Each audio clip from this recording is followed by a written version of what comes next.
Преспанскиот регион е пример колку нашата држава е богата со автентични природни богатства и истовремено обединува во себе и исклучително културно и историско наследство.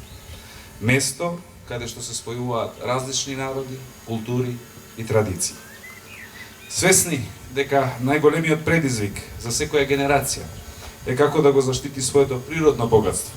Во септември 2019 година владата формираше работна група за поддршка на Преспанскиот регион, каде што членуваат представници на Министерството за надворешни работи, Секретаријатот за европски прашања, Министерството за локална самоуправа, Министерството за животна средина, Агенцијата за финансиска поддршка на земјоделието, двајца советници на председателот на владата, Царинската управа, а честа да ја водам таа работна група ми припадна мене. Покрај се разбира делегацијата на Европската унија во Скопје и споменатите институции од централната власт, голем исчекор во креирање на овој проект, реализација на ова, има градоначалникот на Ресен, општина Ресен и секако невладиниот сектор, чие мислење од почетокот представуваше една непроценлива вредност. Спомна градоначалникот во својот дел, согласно подготвениот план, проектот преку ИПА-3, финансиран од страна на Европската унија во 2021 во вредност од 18 милиони евра, средства кои се навистина огромен инпут во локалниот развој на општина Ресен и Преспанскиот регион. Проектот, се разбира, има за цел да му понуди на регионот долгорочен и одржлив економски развој, а со тоа верувам и задржување и на младите во регионов. Проектот е подготвен согласно сите стандарди на Европската унија, а оние компании кои ќе работат во имплементација на истите ќе бидат домашни компании кои практично ќе имаат исто така бенефит во имплементација на истата. Со што ќе резултира кратко тој проект? Тоа значи подобрување на квалитетот на живот, особено во руралните средини во регионот, преку водоснабдување и собирање на отпадни води, како и управување со цврстиот отпад на селата околу Преспанското езеро, вклучително и инфраструктура, согласно правилата на ЕУ, промоција на одржлив терен, туризам, бициклистички стази, персонал, трениран, инфоцентри за Преспанскиот регион, промоција на земјоделието кое ќе биде свесно за својот импакт во животната средина.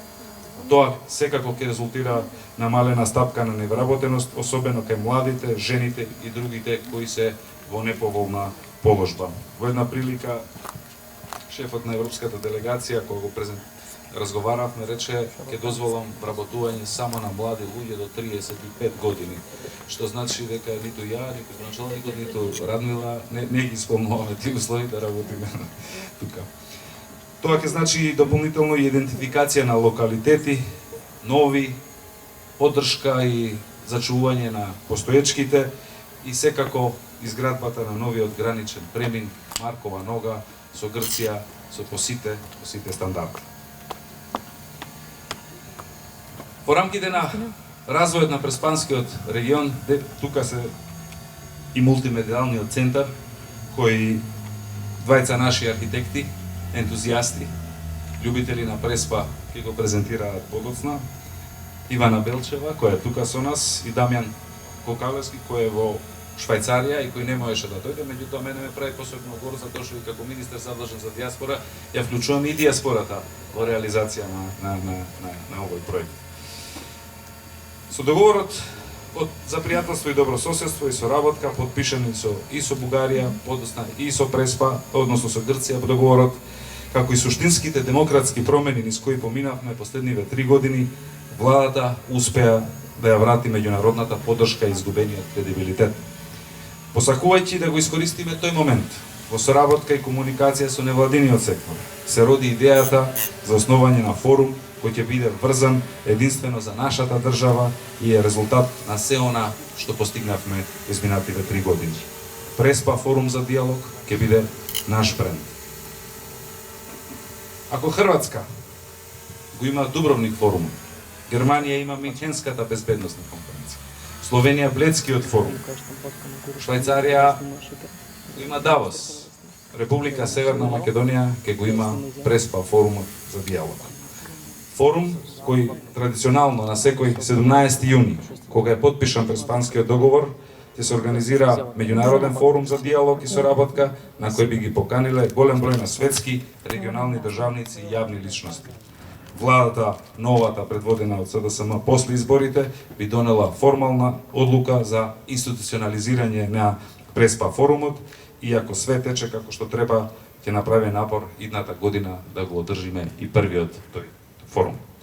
Центарот се разбира ќе биде функционален низ целата година, би привлекол различен профил на луѓе од знаење и искуства. Во него би се дебатирало преку работилници, семинари, конференции за различни регионални и меѓународни прашања, па и локални, и би се понудиле реални решенија.